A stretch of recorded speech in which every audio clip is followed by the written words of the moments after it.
தமிழக அரசியல் களம் தேர்தலுக்கு முன்பே சூடு பிடிக்க தொடங்கியுள்ளது.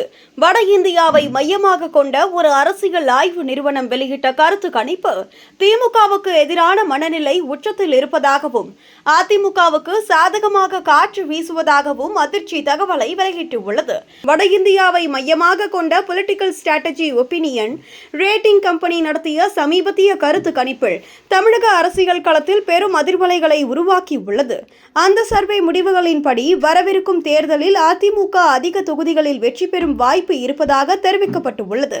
அதைவிட முக்கியமாக திமுக ஆட்சிக்கு எதிரான மனநிலை 44% வரை உயர்த்த உள்ளதாகவும் இது 2021 தேர்தல் காலத்தில் அதிமுக ஆட்சிக்கு எதிராக இருந்த மனநிலையை விட 2 மடங்கு அதிகம் என்றும் அந்த ஆய்வு சுட்டிக்காட்டுகிறது. மக்கள் கோபம், சட்டம் ஒழுங்கு, போதைப்பொருள், விலைவாசி, ஊழல் குற்றச்சாட்டுகள் என பல காரணிகள் இந்த எதிர் மனநிலைக்கு அடிப்படையாக இருப்பதாக அரசியல் ஆய்வாளர்கள் கூறுகின்றனர்.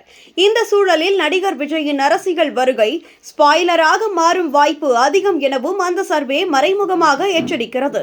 ஏனெனில் விஜய்க்கு விழும் ஓட்டுகள் பெரும்பாலும் திமுக எதிர்ப்பு ஓட்டுகள் அல்ல, மாற்றத்தை விரும்பும் வாக்குகள் என்பதால் அது இறுதியில் திமுகவுக்கே சாதகமாக மாறும் நிலை உருவாகலாம் என்ற கணிப்பும் முன்வைக்கப்படுகிறது.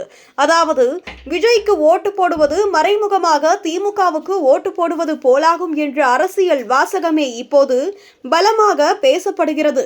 மொத்தத்தில் இந்த கருத்து கணிப்பு தமிழக அரசியல் களத்தில் இருமுனை போட்டியாகவே மாறும் என்றும் வாக்குகள் சிதறினால் அதிகார மாற்றம் பாதிக்கப்படும் என்றும் தெளிவாக உணர்த்துகிறது.